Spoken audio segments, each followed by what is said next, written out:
This audio is brought to you by Muslim Central. Please consider donating to help cover our running costs and future projects by visiting www.muslimcentral.com/donate. أعوذ بالله من الشيطان الرجيم بسم الله الرحمن الرحيم والصلاة والسلام على رسول الله وعلى آله وصحبه أجمعين رب اشرح لي صدري ويسر لي أمري واحلل عقدة من لساني يفقهوا قولي. So when I was asked about the topic, what topic I wanted to speak about, I suggested the following topic, and I'll explain why before I begin. And that is how to stay positive in a negative world. And the reason why I chose this topic is because there's a lot going on right now. And there's a lot going on in the media, there's a lot going on for us as Muslims collectively, and there's also a lot going on, obviously, for us in a personal level. And it becomes very, very difficult sometimes to stay positive. What I want to do is I want to just go through a few steps, a few tips, things that I personally have seen the effect of, and use that as sort of a way to help us stay afloat. Because the reality is about life in general. And this is something that Allah has told us again and again in the Quran, that Allah and His Messenger have told us, that we are always going to be faced with different kinds of weather. As you can see right now, it's raining right now. And no one, no matter who they are, no matter how much money they have, no matter how much power they have, can stop the rain, right? If we go to Trump right now and ask him, yo Trump, you're the president of the United States, so could you kindly make it stop raining here in Indiana? There's absolutely nothing he can do, right? And that's because this is not something that anyone has any power over. But as you see, is anyone in this room getting wet? Is anyone right now getting wet? No. Why aren't we getting wet? I just said we can't stop the rain, right? But we're not getting wet either. Why? And that's because we're inside of a shelter. And so the reality is that we don't control certain things about life. That's just a fact. But what we can control is where we are when that weather hits. What we can control is, so if it's cold outside, I can't make it warm, right? We don't control the sun. But what I can do is put on a coat. I can put on gloves. I can put on a hat. And so what I've done is I've found a way to cope. I've found a way to survive the weather, even though I can't control the weather. Does that make sense? I've found a way to stay dry, even when it's raining outside. That is what faith gives us. Faith gives us a way to stay inside a shelter, to stay dry even when it's wet outside. And even when there are storms. So what kind of storms do we have here? We have tornadoes, right? Now, even if there was a tornado, even if I had severe weather outside, there is a way to protect myself. I can go into a basement. And so the reality is that even when we have storms hit us in life, if we learn certain skills, if we learn how to be inside of the proper shelter, we won't get destroyed. And so weather will come, weather will go, hardships will come, hardships will go, fitan, tests will come and tests will go, but we will survive. Does that make sense? And to survive a storm requires certain things that you have to do. To survive the weather that comes in your life, there are certain skills. And the reality is that if we are in the habit of staying within shelter, then we will be able to survive our storms. The question becomes, how do I stay within shelter? And moreover, how do I build a shelter? Okay? I like to use this example because we all know the story, and we all, I think it's very illustrative. How many of you remember the story of the three little pigs? Okay, so like 3 of you. That's fine, I'll remind you. So the story of the 3 little pigs goes like this, yeah? There are 3 little pigs. One is really lazy, and one is sort of lazy, and one is not lazy. He works hard, okay? So the lazy one builds a very weak shelter. The lazy one builds a shelter out of something like straw or something. And so this house is not very strong. Then you have the next pig, and this pig is not quite as lazy, so he builds his house out of twigs or something like that, okay? And then you have the third pig. The third pig is working hard. So the third pig builds a strong shelter, puts in the time to make that shelter out of brick, all right? So now what happens is you have the big bad wolf come, yeah? And now the big bad wolf, does everyone know what he does? He huffs and he puffs. You know there's teachers in the room when you know exactly what the big bad wolf does, right? So he huffs and he puffs and he blows the first house down. And the reason why is because it was very weak.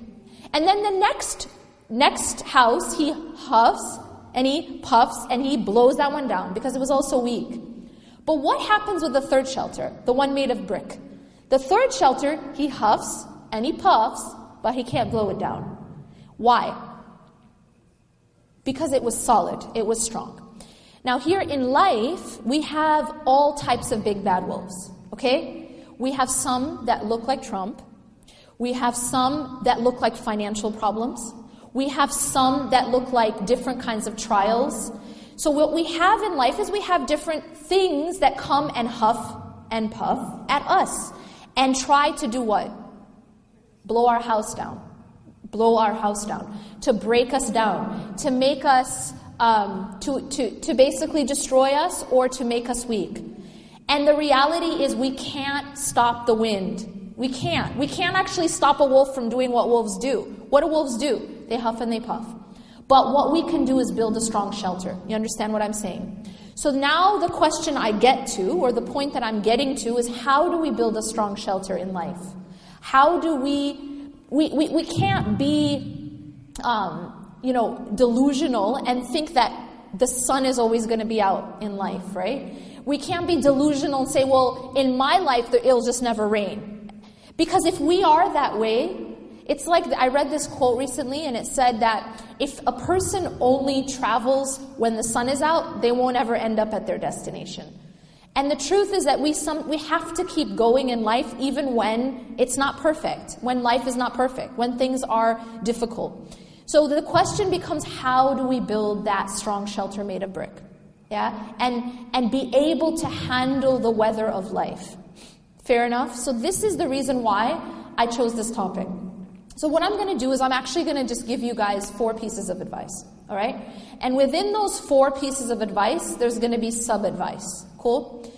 So to begin with, I want to tell you this, and that is, there is something within our power that has a very profound effect on our life, on our psychological state, and on our spiritual state, and on our emotional state. And that is something called focus. Focus. And this is something I emphasize a lot, and I will emphasize again. What you focus on grows. So whatever you focus on in your life is going to actually start to grow. And when it grows, it starts to become bigger, and it also starts to surround you. Okay? So let me give you an example. There are some people, and their habit is that they focus on problems. Okay? And sometimes it's not for any bad intent, but it's because that's just the way they're designed. They are problem focused. And sometimes, ironically, it's because they're problem solvers. Do you guys understand what I mean? So some people are very problem solve. Their orientation is problem solving. Now, a problem solving orientation sometimes tends to then look for the problem in any situation so as to what? Solve it. These are the people who then you might later on say, oh, they're so critical. But the reality is they're looking for the problem so they can solve it. Do you guys understand what I mean? Now, what happens with this, and this is a subtle issue, yeah, is that when you focus on problems in a situation, see, there's no situation that's ever going to be perfect, is there? Are you ever going to have a perfect situation in this life? No, it goes against the definition of dunya. Dunya, by definition, is imperfect. Everyone with me? So there's always going to be a problem. There's never going to be a perfect situation. But if you focus on the problem in every situation, here's what happens to it. It starts to look bigger than it is. And it will actually start to consume you. Everything that you talk about will be the problem. Everything that you think about will be that problem. Everything that maybe you post about will be about that problem. Everything you read about will be about that problem. Do you understand? And this actually becomes a pitfall that sometimes happens even to Islamic workers. So for example, an activist. An activist, mashallah, is working for a cause. And that's amazing work. But an activist has to also be careful because, for example, I'll give you an example. An activist who is fighting against Islamophobia, all right? So their work is extremely important, right? But if an activist who's fighting against Islamophobia only is reading about Islamophobia, only is talking about Islamophobia, only is posting about Islamophobia, only is discussing, you understand what happens? Do you know what happens to that person? It will start to affect them. And the reason it will start to affect them is because everywhere they're looking, everywhere they're thinking, everywhere, it's actually the focal point is a problem. Because Islamophobia is a problem, right? And racism these are problems. But what happens is if that becomes the focal point, the only focal point in that person's life, it will actually start to affect their emotional, spiritual, and psychological state. Because what happens is it will change the way you view the world. You'll notice, okay, put aside activism for 1 second. And let me re-emphasize, this is extremely important work. This isn't to say that this isn't something that's necessary. It is. But right now what I'm saying is something subtle, and that is that we have to be mindful, regardless of our work, of what our focus is. Okay? Our focus, we have to be mindful of what is our actual focal point. But putting that aside for a second, activism, just think for a moment about just a regular person, not necessarily an activist, but their entire conversations. Like, for example, every time something bad happens, or there's some sort of fitna, some sort of like calamity we're dealing with, or even as a community, and all of a sudden, every single conversation is just about that problem. Right? That's all they have on their news feed. That's all they talk about. That's all they're posting about. Does anyone know, how does that person start to feel? Or maybe it's you. How do you start to feel? What ends up happening is you actually start to feel weighed down. And what will happen is almost a person like who's only having that as surrounding them will start to easily fall into despair. And moreover, it changes the way you view the world. So now if the only thing you're reading about is hate crimes, okay, that's it. That's day and night you're reading about hate crimes. Day and night you're talking about hate crimes. Day and night you're posting about it. What you're going to do is almost like you're seeing the world in a negative way. And so you will maybe you'll feel that people are more antagonistic towards Muslims than they actually are. And that's because it skews the way you view your reality. So then what's the balance? Because you might say, well, okay, well, what are we supposed to do? Are we just supposed to dig our heads into the sand and pretend that this isn't happening? And my answer is no, absolutely we don't dig our heads into the sand and pretend this isn't happening. But again, and I emphasize this, it's about your focal point. Yes, we should be aware. Yes, we should be active. But make sure that your focal point is not the problem itself. That your focal point, and I'll give you an example of what I mean. When Musa alayhi salam is standing in front of the Red Sea, right?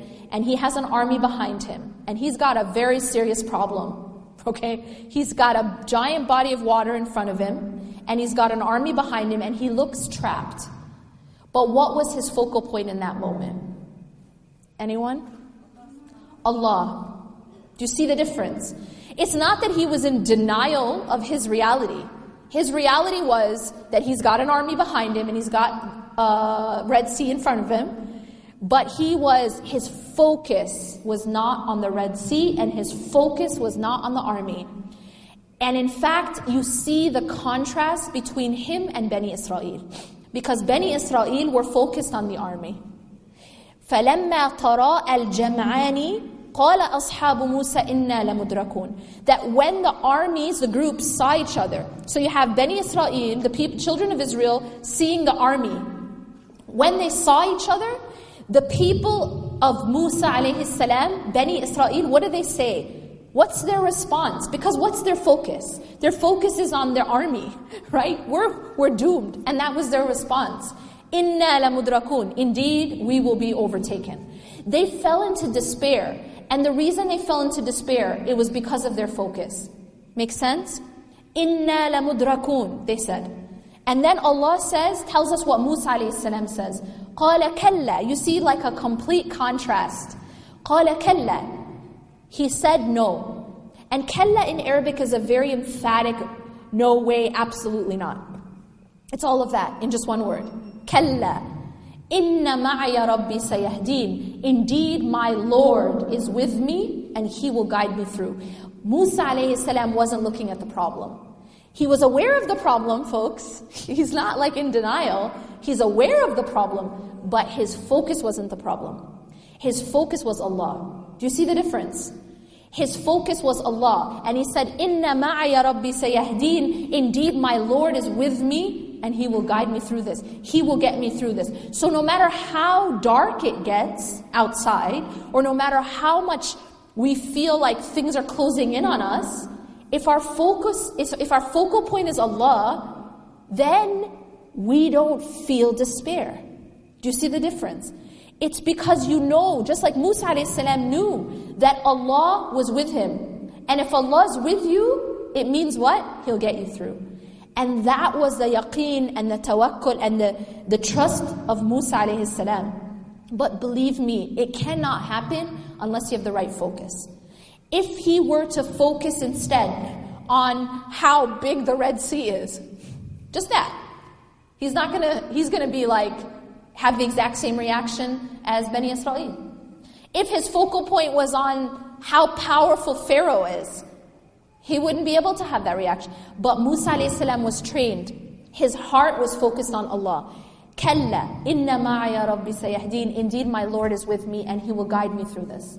And Allah did exactly that. Allah told him, strike the sea, and Allah opened the sea for him. This is a lesson for us. This is a timeless lesson for us. That if your focus is Allah, He can get you out of every situation. He will save you. But it has to be, it's really about us. About where is our trust? Where do we place our trust? Tawakkul, this concept of relying on Allah, it can't happen unless we have the right focus, right? You can't have trust in Allah if your focus is on other than Allah. Simple as that. But if your focus is on Allah subhanahu wa ta'ala, then no matter what situation you're in, and you're aware of it, but you're not afraid. Because what did I say at the beginning? What you focus on does what? What you focus on grows.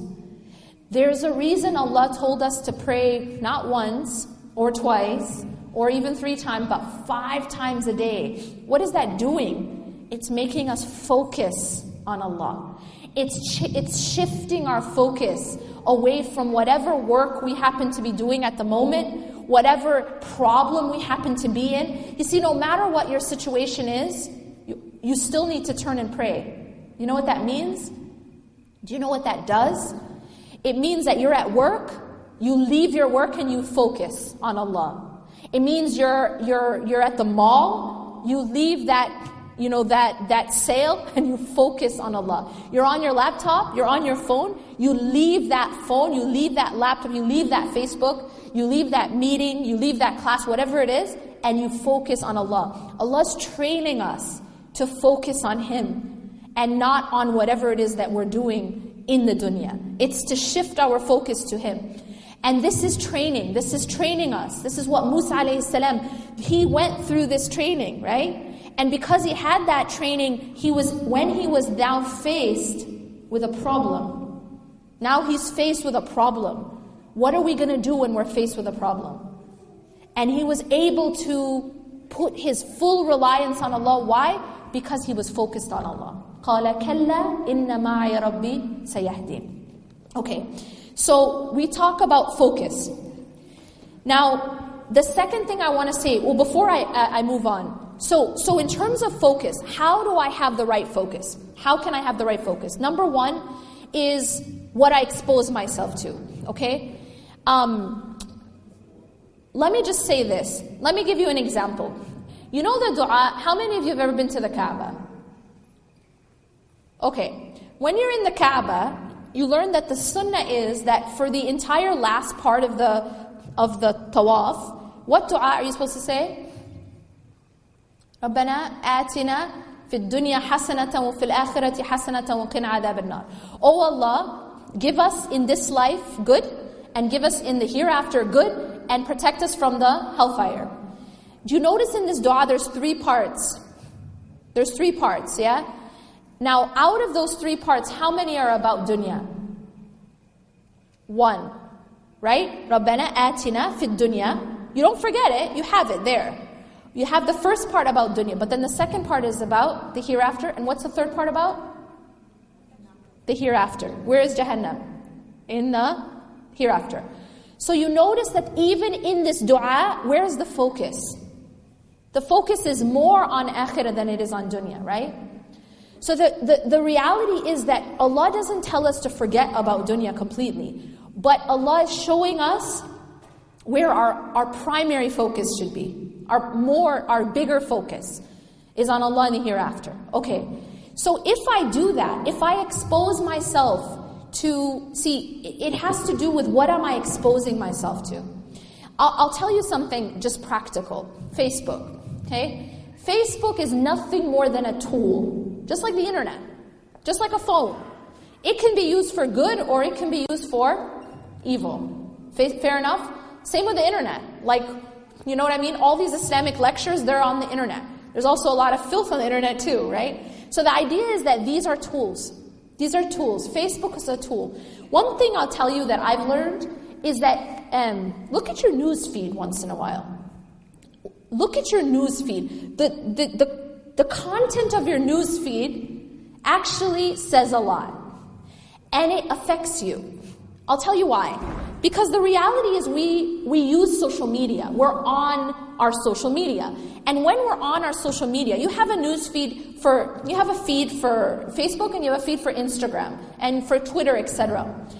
If you just look at the content, it'll give you an idea of what you're ingesting. Make sense? For example, you want to know what you're eating? Maybe open up your fridge, right? It's going to show you the quality of what you're eating. You want to know what, look at your plate before you eat. That's what's going in, yeah? Now, if that food is covered in mold, you open the fridge and all the food is rotten, or the food on your plate is rotten, and then you eat it, what's going to happen to you inside? It doesn't take a doctor. Y'all are going to get sick, right?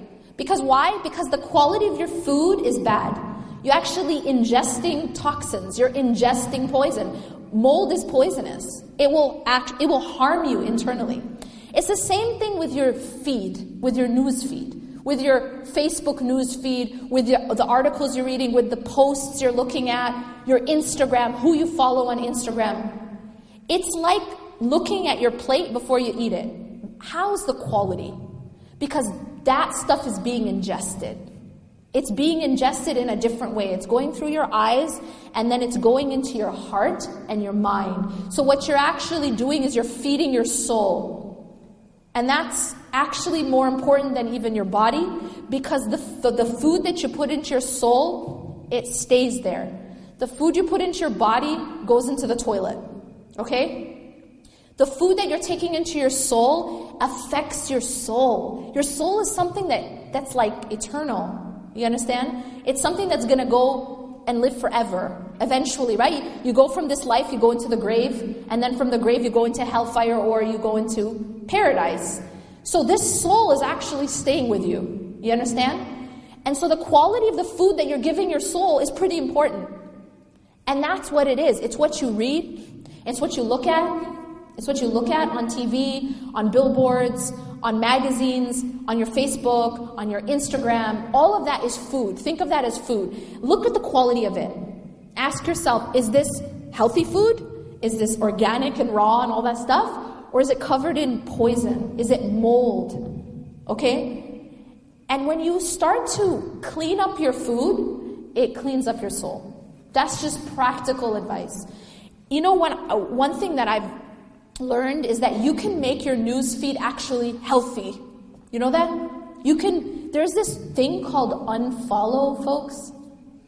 Yeah? There's something called unfollow. They don't have to know. You know what I mean? You don't have to unfriend them unless you want to. But you can unfollow and nobody knows.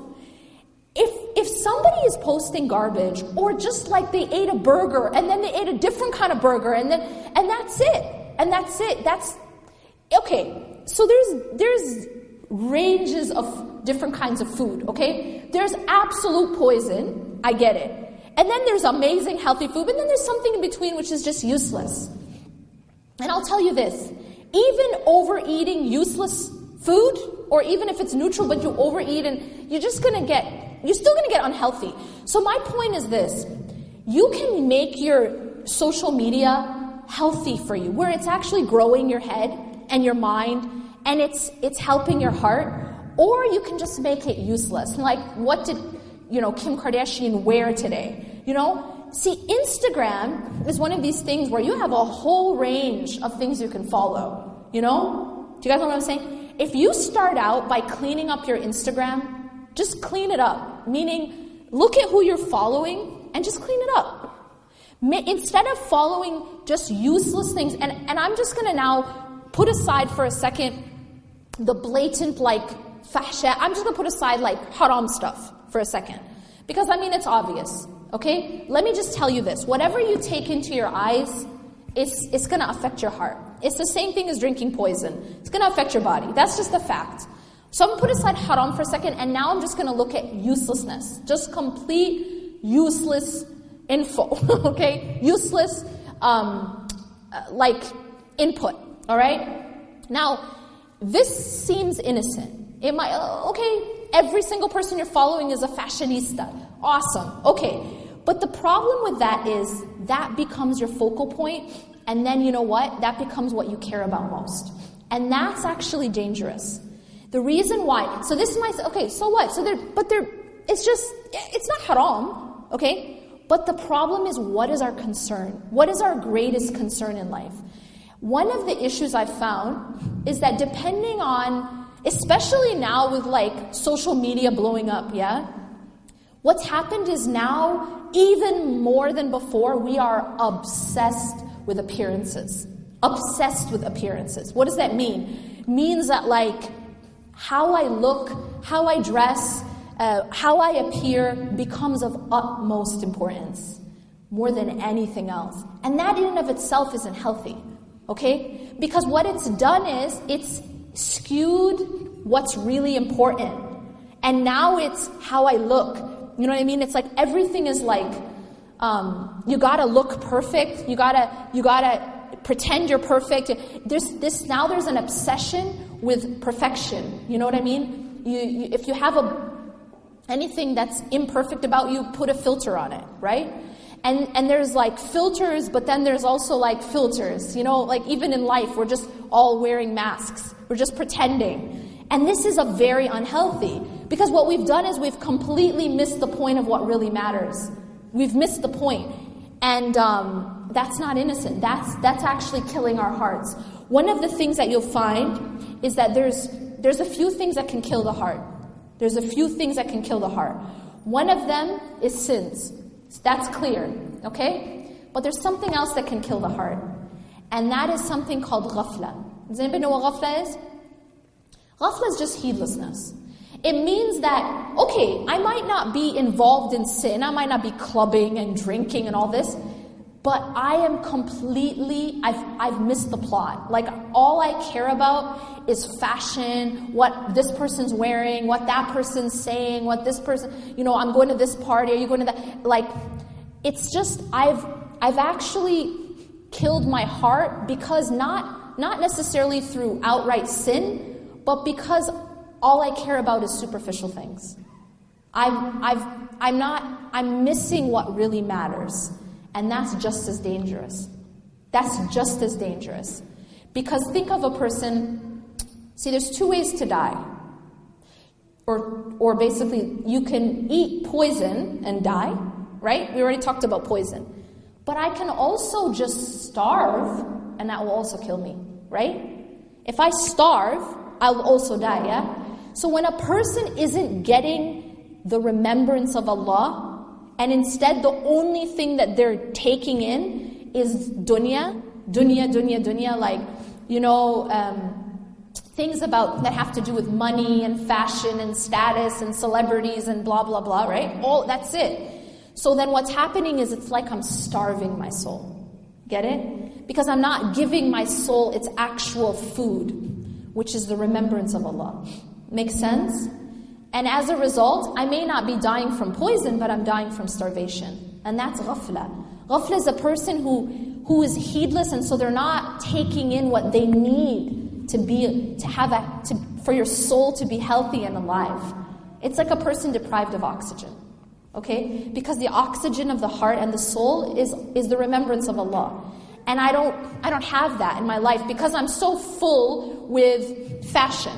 I'm just full. I don't got no space, That's it. That's what fills my head. That's what fills my heart, or money, or status, or power, or whatever it is that I'm obsessed with.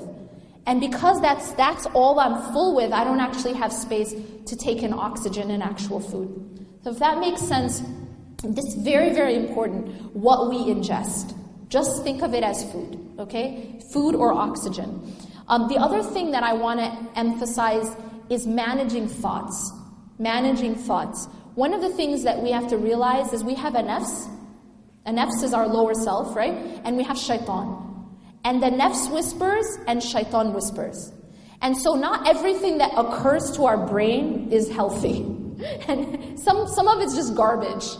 Just complete garbage. So we have to be very careful about our thoughts. Managing the thoughts. If you don't manage the thoughts, it's sort of like you're in your house and you just like, it's nighttime and you're getting ready to go to sleep. You have your family, you have valuable things in the house, but you leave the front door wide open. You leave the windows wide open. And then robbers come in and you're like, wait, what happened? Well, whose fault is it? You left the front door open. You left the windows open. So a robber came in and took stuff that you care about. This is the problem with our mind.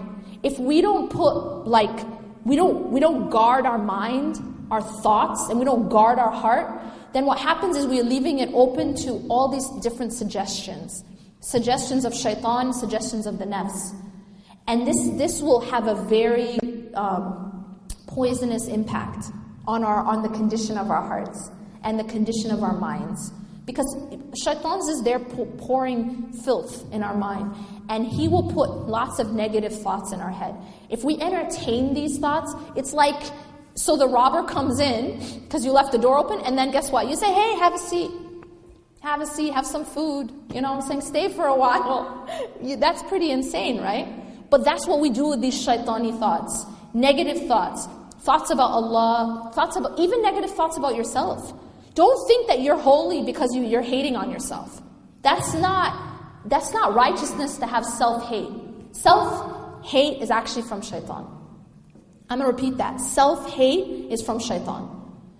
These deprecating thoughts about yourself, that's not from Allah. That's actually shaitan, because shaitan knows that if you hate yourself, then you're not even going to have the energy to want to worship Allah or repent or anything. Because hating on yourself is like beating yourself. If someone's beat up, where's going to be their energy to do anything? They're going to become totally, paralyzed. And so self-hate, these thoughts, these bad thoughts about yourself, they're also shaitani. That also needs to be blocked. Those things need to be, don't allow those in. And then once they come in, you give it a place that you give these thoughts, you engage them, you even feed them. That's like taking a robber and feeding him. Like, here, have some food, get stronger. Stay a while. Here's a room. Here's a guest room. Go ahead and stay. Stay the night. No, you don't let these things in. You block these thoughts. A thought that is self-hating or a negative thought about Allah or about any of these negative thoughts, do not entertain them. A'udhu billahi minash shaitanir rajim. Replace them with positive thoughts. Do not feed negative thoughts. Realize that your brain, your mind, your thoughts, the suggestions that go into your heart, guard it like you guard your house. Guard it. You know what I mean? Keep it clean in there. Don't allow a robber come throw filth inside your house. Okay? So that's very, very important in staying positive. It's extremely important. What you think about, what you see, what you read, what you ingest. So far what have I said? I've said just like with your body, what you eat, yeah? Same thing. What you're ingesting of data, things that you're reading, things that you're seeing, things that you're listening to. Manage these things just like you manage. If you want to be healthy, you manage what you eat. Okay? Same thing. And you don't starve. Don't only be looking at things that are useless. Okay? Because then you're not feeding your soul the food that's keeping it alive. And that's through the remembrance of Allah subhanahu wa ta'ala. So make sure that your diet is good, what you're ingesting, what you're taking in is good, and also make sure that you're not letting in these poisonous thoughts. Guard your house, your heart and your mind. All right? Number two is this. There's going to be fear. There's going to be things you're afraid of. And I'm just going to make this one really simple. Turn your fear into dua. Turn your anxieties into dua. Meaning, I'm scared of something. I'm terrified that XYZ is going to happen. Everyone has fears, right? Now, how do we typically deal with fear? What we typically do with fear is we feed it. How do we feed fear? By just thinking about it. And then all these scenarios come, right? I'm afraid of something happening to someone I love.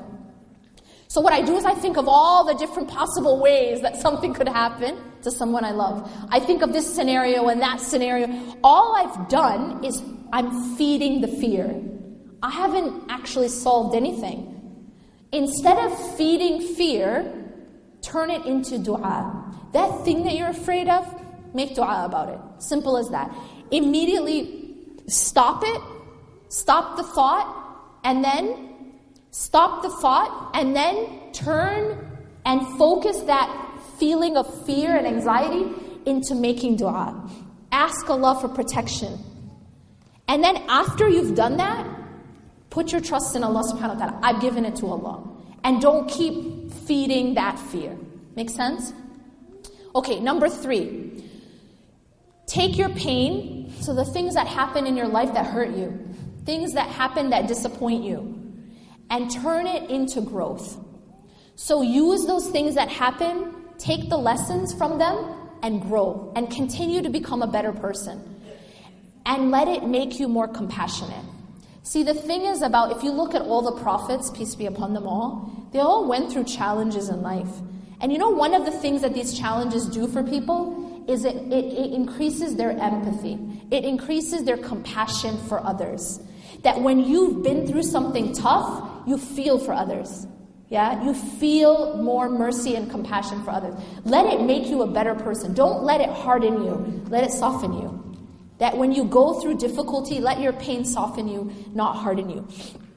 And one thing I want to remind you of is this. There's a hadith in which the Prophet ﷺ says, عَجَبٌ لِأَمْرِ الْمُؤْمِنِ. The matter of a believer is strange. أَمْرُهُ كُلُّ خَيْرٍ. That all of his or her matters are good.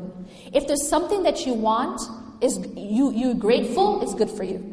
Something you don't want, something that hurts you, you're patient, is good for you. And this is only the case for a believer. Do you know what this hadith means? It means that no matter what happens to you in your life, as long as you respond with either gratitude or patience, is good for you. So you never lose. You actually never lose as long as you have faith. And as long as you respond in the right way. So take your pain and turn it into growth and compassion and let it make you a better person. One other thing is, be mindful about this focus on your painful past. On your painful past. As they say, the past is a place of reference, not a place of residence. A place of reference. You look back at your past to learn from it, but you do not become consumed by your past. Okay? You learn from it, but you don't become consumed. And then finally, my last piece of advice, number 4, is protect yourself. Have a shield of protection. And that shield of protection is through your dhikr, through your remembrance of Allah subhanahu wa ta'ala. I told you that dhikr is food. Dhikr is food for the soul. It's also protection. When you look at the collection of dua, what is it called? Fortress of a Muslim. It's called Hisn al-Muslim. It's a collection of du'as that protect you. It's a fortress. So 3 things in the dhikr that I'm going to say. Number 1 is the salah. The salah has to be something that you don't compromise on. It's breathing oxygen, right? Number 2 is the adhkar. The adhkar is something you can download apps onto your phone for dua. My Dua is one example of a really great app. And what you can do is, after every morning Fajr prayer, open your app and read the morning supplications. Then after Asr, open your app and read the evening supplications. And before you sleep, read the ones for sleep. Okay? These du'as will absolutely revolutionize your state, revolutionize how you react to the world, how you live. It becomes a protection for you. As I mentioned, there is waswasa all the time from shaitan and from the nafs. This becomes a shield. These adhkar. And then the last part is Quran. Make sure you have a consistent relationship with the Quran, and this will be, part of the shield that protects you. Now, all these 4 things, I'm just going to recap. Be careful what you focus on, and what you focus on grows. Make sure, and what you focus on is affected by what you ingest, okay? By what you entertain, by your thoughts, and which kinds of thoughts you allow in, feed, entertain. Number 2, turn your fear into dua. Number 3, turn your pain into growth. And number 4, protect yourself through the dhikr, the adhkar, the remembrance of Allah subhanahu wa ta'ala. أقول قولي هذا واستغفر الله لي ولكم إنه غفور رحيم سبحانك الله وبحمدك أشهد أن لا إله إلا أنت أستغفرك وأتوب إليك. I believe we have a few minutes, inshallah, for Q&A. Yes. Anyone have any questions?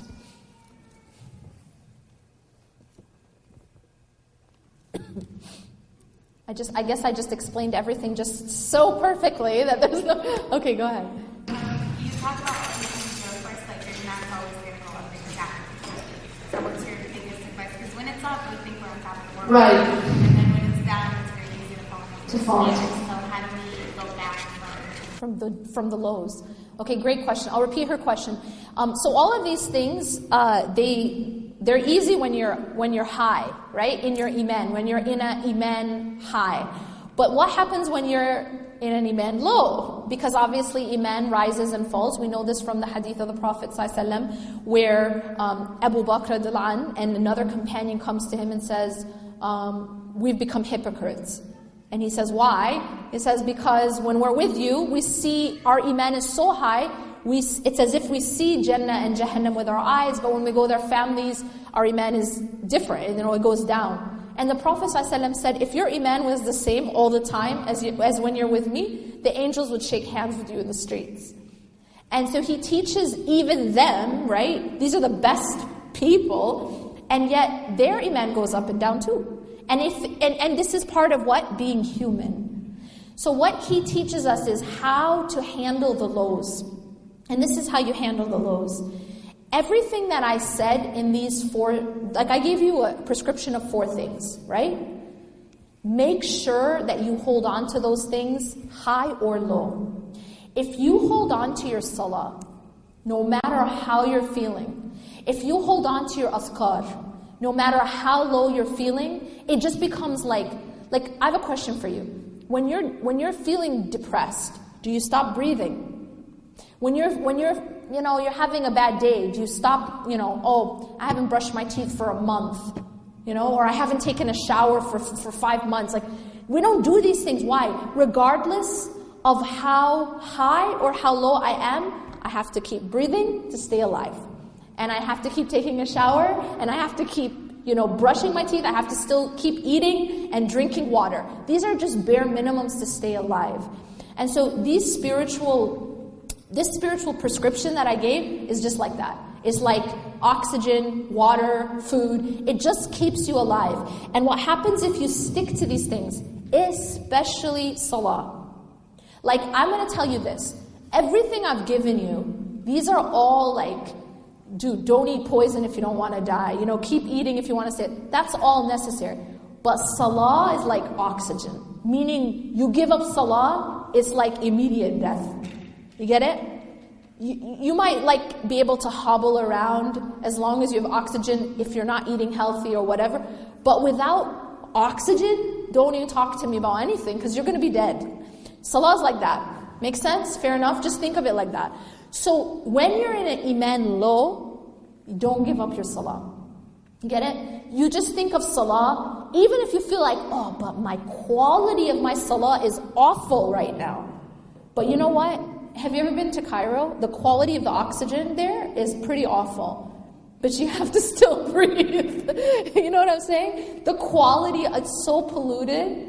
Yeah, but you can't say, well, you know what? Right now I'm in Cairo and the quality of the air is just not perfect. So I'm just going to breathe next month when I'm back in wherever. This doesn't work or next year or whatever I'm leaving. You know what I mean? So the idea is that, yes, we might not be having a perfect salah at that moment. We may not be at the top of our iman game, but you have to stay alive anyways. And what happens eventually is you'll go back up. As long as you don't let go of the bare minimum. And the bare minimum is oxygen, my sister. It's oxygen, it's food, it's water.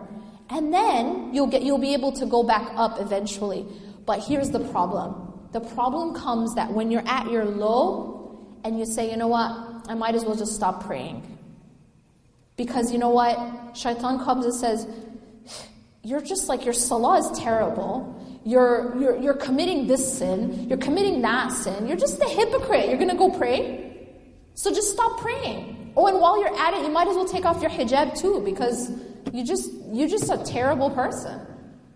And then when you start to give in to those thoughts, that's what happens is you just start going lower and lower and lower. And that's the whole objective, isn't it? I mean, that's his objective, is to make you go into despair. So really my advice is just stay alive spiritually, and you'll, like the Prophet ﷺ said, iman rises and falls. You will go back up. Everything in life, nothing stays the same. But if you stop breathing when you're low, then that's the problem. That's when a person drowns. Yeah, that's just hold on to your life jacket and you'll be okay. You'll go back. Any other? Yes. So how do you translate that into your daily living? Obviously, we're not living in a vacuum. You concentrated, which is a great talk, a great presentation, on how to improve yourself, response and purify your soul, purify your. But at the same time, what is it that we're dealing with day-to-day activity with people, with life, with events, with what's going on, in our society here, in the TV, in the country, in the world. So how do we deal with that also? Because one thing is to purify ourselves in our responses. At the same time, we keep being bombarded by all those, extraneous factors that are affecting our life too. We don't live in a tent. True. So what he's saying is, how do you deal with everyday life, the challenges? Okay, these are all important principles, but what do we do about this stuff that's bombarding us, negative news, this and that? Everything I said is absolutely connected to that. So what I'm saying is, someone might listen to this and say, okay, that's all great, that's stuff you do in the masjid, but then what do I do about this? But that's my whole point. Everything that I said right now is absolutely intimately connected to how I'm dealing with all that. See, the Prophet ﷺ, when he said, let me give you an example, when he said that the people will soon come together to attack you, like people call one another to eat from their dish. And then the companions asked, is it because we will be small in number? And he said, no, you will not be small in number. But what will happen is that Allah will take the fear of you out of the hearts of your enemy, and in your heart will be something called wahan. And he said that you will also be like the froth on the ocean. You know, on the ocean there's just these little like bubbles. It has no power, no determination. It just goes wherever the tide takes it. And he said this disease that's in the hearts of the people, that's what's going to make them weak politically. Because he says your enemies are going to attack you. That's a political situation, right? That's a political circumstance, and it's external. But he's linking it to the internal. He's linking it to this disease called wahan. And what does he define it as? حُبِّ الدُّنْيَا وَكَرَاهِيَةُ الْمَوْتِ. It's the love of dunya and the hatred of death. So we can't actually separate these things. That our condition outside is connected to our condition inside. إِنَّ اللَّهَ لَا يُغَيِّرُ مَا بِقَوْمٍ حَتَّى يُغَيِّرُ مَا بِأَنفُسِهِمْ. That Allah doesn't change the condition of a people until they change what's inside themselves. I'm not talking that we don't work, or we don't do activism, or we don't get involved. Of course we do. We do. But we cannot neglect the internal work, because all the external work in the world will not be effective if we're not working inside. That's what the ayah means. إِنَّ اللَّهَ لَا يُغَيِّرُ مَا بِقَوْمٍ حَتَّى يُغَيِّرُ مَا بِأَنفُسِهِمْ. Allah doesn't change the condition of a people. We can do all the activism and political work that we want. We can bang our head against every wall, and we can try to be involved in every campaign, and absolutely nothing will change until we change ourselves. And that's my point. I'm not saying we only do one. I'm not saying we only read Quran in the masjid and do our adhkar. That's not it. That's not what I'm saying. But I'm saying without that, we're never going to see change. And it is not enough to just do activism. And it is not enough to just be involved in that campaign and this. It's not going to change our condition until I change inside. And so we have to do both. We actually have to do both. There has to be people working at different levels, but every single individual, this is a fard ayn. The fard ayn, the individual fard obligation, is the internal work. Yes, there's going to be people working external, this person's doing this job. We all have different roles. But the role that every single one of us has a fard ayn, like an individual fard, is internal. The tazkiyah, the purification and feeding of the heart and the soul, is something every single person needs to do. And when we start to change and purify ourselves inside, our entire condition will change. Allah subhanahu wa ta'ala promises. But it won't happen until we do that. And if we continue to neglect what's happening to us inside, these diseases that are taking over our hearts, we're never going to see change. And it's not going to matter how many political groups we're part of or how many campaigns we work. It's not going to actually change our condition. Yes. Yeah. So I work with a lot of people my age and then people who are younger than me even, and they we hold camps, we hold retreats, they come, and it's something that I'm noticing is becoming like a bigger issue, is just like how to actually accept the negative, or that like bad things happen to them, and how you explain like why bad things happen. Because a lot of people are like losing faith in Allah, saying like Allah doesn't love me, I'm a bad person, this is why this is happening to me. Then they like leave the entire faith. So how do you even begin to explain like why these things even happen? Okay, so to repeat her question, she's saying that a lot of people having faith crisis because they don't understand how this question of why do bad things happen to good people, and they can't reconcile it, and it makes them lose their faith, or they say things like God doesn't love me, and they just lose their faith. First of all, the reason why I quoted that hadith is because that hadith that I quoted, the ajabun li amri al-mu'min, the matter of a believer is strange. That hadith teaches us that bad things never happen to good people. That in fact, whatever happens to a believer is good for him or her. And it has everything to do with my response. Okay? But that's a different way of looking at the world.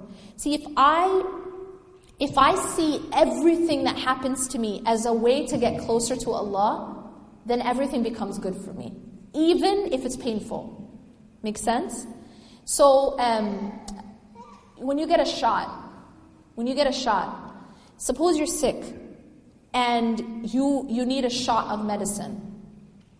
And this medicine is going to actually save your life, but it has to be through a shot.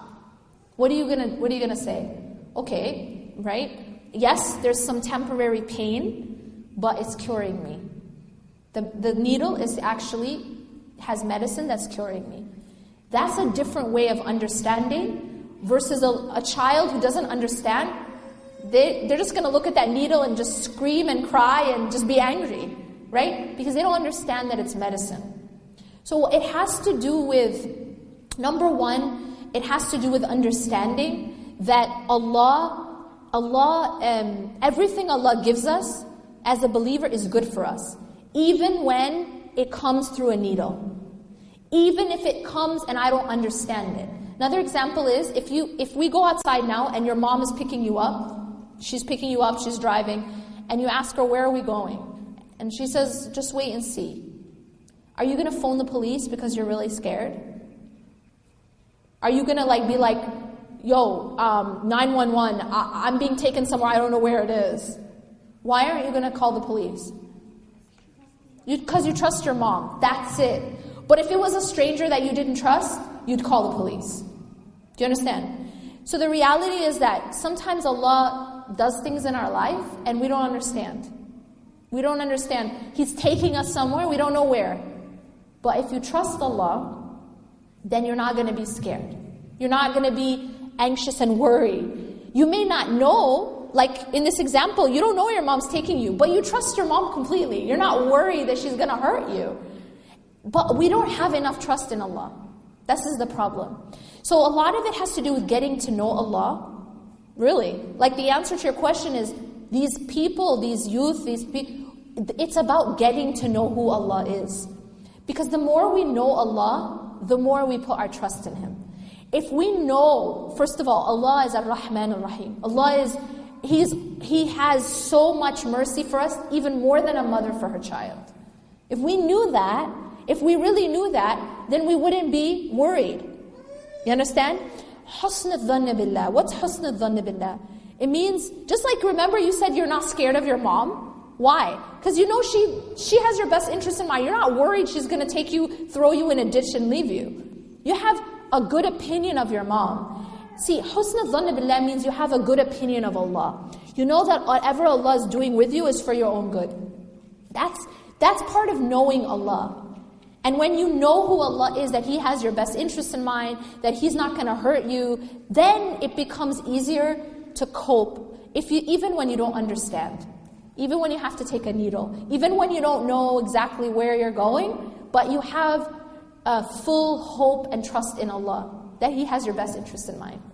So I mean, that's really what it is. It has to do with knowing who Allah is, and then putting your trust in Him and knowing that He's not gonna make you get lost or hurt you. Everything Allah does is for our own good. The matter of a believer is strange. Everything is good for them. Any last question? Yes. Well said.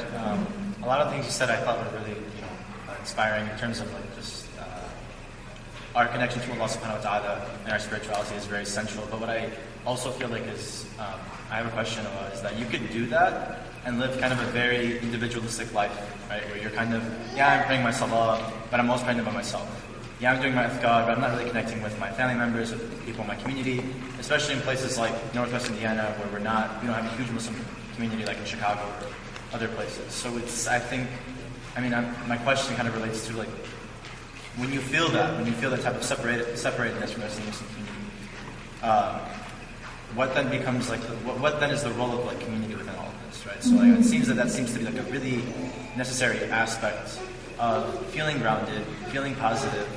But how do we actually go about doing that when we're forced to be separated from one another? Okay, great question. So to repeat his question, a lot of what we spoke about right now was individualistic. How does community fit? Okay, especially he's saying in this situation, you guys are you have a small community, it's not that easy to be connected to the community. Where does community fit in? That's a whole, a discussion in and of itself. A lot of times I give this talk, and one of the take-home messages that I try to impart to others is this. to sort of summarize, if you study the ayah, the Quran and the Hadith and the Sunnah, you'll find that there's one theme again and again and again throughout the text. And that's this. Treat that the way we treat the creation is how we should expect the Creator to treat us. You're going to find this theme again and again. How we are with people, and it isn't only people, but even animals. Like you'll see this theme. How we treat the creation is how the Creator will treat us. And I give you example after example. The Prophet ﷺ said, have mercy on the people, have mercy on those who are on the earth, and the one in the heavens will have mercy on you. So mercy. And then the other side too, the one who does not have or show mercy will not be shown mercy by God. Again, that connection, that parallel. We're told, for example, in a hadith, that if we help another person in need, Allah will help us when we're in need. That if we say, if a person is in a difficult situation and we help them out of that difficult situation, Allah will help us on the Day of Judgment. And if we shield the flaws of another person, Allah will shield our flaws. And again, these parallels.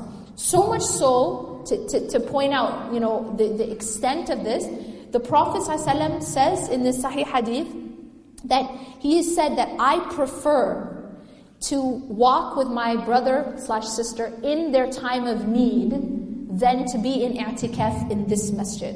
And he's pointing at which masjid? Masjid al-Nabawi. Okay, so we're not even just talking about this masjid, may Allah bless your masjid, but we're talking about the Masjid al-Nabawi in Medina, where one prayer is equivalent to 1,000 in another masjid. He's saying that I prefer to help my brother in need, in his walk with my brother in their time of need, than to be in i'tikaf in this masjid for a certain period of time, not just one night. So this shows us the extent of our relationships with one another, how important that is with regards to our relationship to Allah. And one of the things that you'll find is sometimes the fastest way to, for example, get the forgiveness of Allah is to forgive someone who's wronged you. You know how I know that? Because in the Quran, in the time when Abu Bakr radiallahu anhu, he found out that one of the people accusing his daughter or spreading a rumor about Aisha radiallahu anha was a relative. And a relative who he was financially supporting. Right? And Allah reveals a verse about this because when Abu Bakr radiallahu anhu found out about this, all he did was stop the financial support. He didn't go looking for revenge or try to harm this man. He was financially supporting this man. All he does is withhold. What would we do? That's all he does, withhold the financial support. Allah subhanahu wa ta'ala reveals an ayah about this incident at this time. And Allah says, let them pardon and overlook. أَلَا تُحِبُّونَ أَنْ يَغْفِرَ اللَّهُ لَكُمْ? This is what Allah says.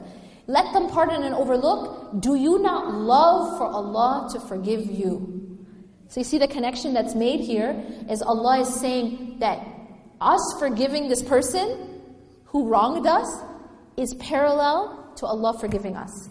So Allah subhanahu wa ta'ala and His Messenger make these parallels all the time. How we are with people is how we should expect Allah to be with us. Very important. You cannot separate the community from the individual. Okay. Subhanakallah wa bihamdak. Ashhadu an la ilaha illa anta astaghfiruka wa atubu ilayk.